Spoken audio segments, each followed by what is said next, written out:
আসসালামু আলাইকুম। গতকালকে একটা ভিডিওতে দেখেছিলেন যে বাজার থেকে রুই মাছের ডিম কিনে আনছিল, আর সেদিন ডিমগুলো কিন্তু আমার শাশুড়ি মা রান্না করে নাই, আর ডিমগুলো ভালো করে ধুয়ে সিদ্ধ করে রেখে দিয়েছিল। তো আজকে ডিমগুলো রান্না করবে, আর আজকে ডিমগুলো দিয়ে করলা ভাজি করবে, আর অর্ধেক ডিম দিয়ে আলু দিয়ে রান্না করবে। তো আজকে দুইটা রান্না আপনাদের সাথে শেয়ার করব, আর আশা করছি ভালো লাগবে। এখানে ডিমগুলো পিস পিস করে নিয়েছে, এগুলো আলু দিয়ে রান্না করবে, আর ঝোলা ডিমগুলো দিয়ে করলা ভাজি করবে। তো এখানে আমি করলাগুলো কেটে নেব, আর এখানে আধা কেজির থেকে একটুখানি বেশি আছে করলা, আর এই তিনটা করলা 80 টাকা, আর করলা নাকি 140 টাকা কেজি।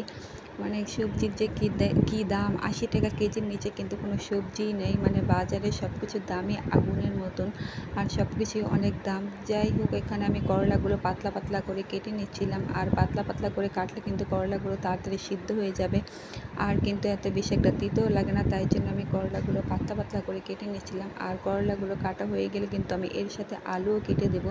আর আমি করলাগুলো কাটছিলাম, আর আরেক পাশে আমার যা পেঁয়াজগুলো কাটছিল। আর এখানে আমার করলাগুলো কাটা হয়ে গিয়েছে, আর আমি একদম পাতলা পাতলা করে করলাগুলো কেটে নিয়েছি।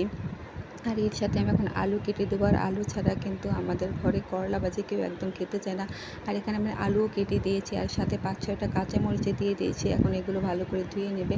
আর মাছের ডিম রান্না করার জন্য এখানে আমি আলুও কেটে নিয়েছি, আর এখানে ভাজি বসিয়ে দিয়েছি। প্রথমে কড়াই বসিয়ে দিয়েছে, তারপর কড়াইতে পরিমাণ মতো তেল বা বেশি করে পেঁয়াজ, তারপর 2টা তেজপাতা দিয়ে দিয়েছে। আর পেঁয়াজটা যখন একটু বাদামি কালার হয়ে এসেছে, তখন কিন্তু একটুখানি আদা বাটা, হলুদের গুঁড়ো, আর একটুখানি মরিচের গুঁড়ো দিয়ে দিয়েছে, আর সাথে কিন্তু স্বাদ মতন লবণও দিয়ে দিয়েছিল।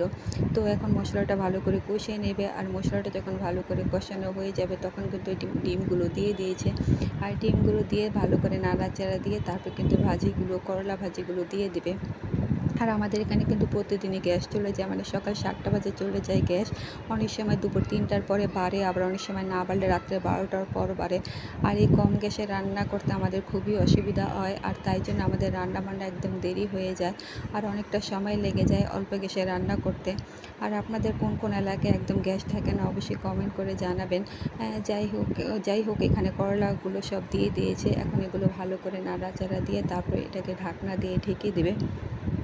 আর অন্য চুলায় কিন্তু মাছের ডিমের তরকারিটা বসিয়ে দিয়েছে, মানে মশলাটা কষাচ্ছিল। এখানে পরিমাণ মতন তেল দিয়ে দিয়েছিল, তারপর 2টা তেজপাতা, পেঁয়াজ, আদা রসুন বাটা, গরম মশলার গুঁড়ো, হলুদের গুঁড়ো, মরিচের গুঁড়ো, লবণ, মানে মাংস যেভাবে রান্না করে এই তরকারিটা সেভাবেই রান্না করবে। তারপর কিছুক্ষণ পর ভাজিটা নাড়াচাড়া দিচ্ছিলো, একটুখানি পানি উঠেছিল।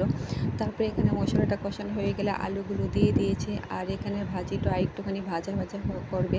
আর গ্যাস কম থাকার কারণে কিন্তু রান্না করতে অনেকটা সময় লেগে যায়। আর এখানে আলুটা যখন কষা কষা হয়ে গিয়েছে, তখন ডিমগুলো দিয়ে দিয়েছে, আর সাথে কিন্তু আমি কাঁচামরিচ পেড়ে দিয়েছিলাম, সেই কাঁচামরিচগুলো দিয়ে দিয়েছে। আর এই তরকারিটা রান্না করতে কিন্তু এত বেশি একটা সময় লাগে না, একদম অল্প সময়ে তরকারিটা রান্না করা হয়ে গিয়েছে। আর এখানে আমার ভাজিটাও হয়ে গিয়েছে, মানে একদম ভাজা ভাজা করে তারপর নামিয়ে নেবে। তারপর এটাকে আমি একটা বাটিতে বেড়ে নেব, আর এই তো আমি বাটিতে বেড়ে নিয়েছি। আর বেশি করে ডিম দিয়ে কিন্তু আমার শাশুড়ি মেয়ে করলা ভাজিটা করেছে, আর খেতেও কিন্তু খুবই ভালো লাগেছিল। আর এরকম ভাজি হলে কিন্তু 1 প্লেট ভাত অনায়াসেই খাওয়া যায়। আর এখানে ডিমের তরকারিটা হয়ে গিয়েছে, আর একটুখানি ঝোলটা টানলে আমি নামিয়ে নেব। আর এই তো আমি তরকারিটা নামিয়ে নিয়েছি, আর আমি একটুখানি জিরার ফাঁকি দিয়ে তরকারিটা নামিয়ে নিয়েছি, আর একটা বাটিতে আমি বেড়ে নিয়েছি। আর তরকারিটা দেখতে কিন্তু অনেকটা সুন্দর হয়েছে, আর লোভনীয় হয়েছিল, আর খেতেও কিন্তু খুবই ভালো লেগেছিল। তো আজকে আমাদের এই 2টা তরকারি রান্না হয়েছে, আর সাথে কিন্তু পাতলা ডালও ছিল, ভাজি আর ডিম দিয়ে আলু দিয়ে তরকারি রান্না করছিল। আর এই দুটো রান্নার ভিডিও আপনাদের কাছে কেমন লেগেছে অবশ্যই কমেন্ট করে জানাবেন, আর ভালো লাগলে একটা লাইক দিয়ে দিবেন। আজকে তবে এই পর্যন্তই। ভালো থাকবেন সবাই, দেখা হবে নেক্সট ভিডিওতে। আল্লাহ হাফেজ।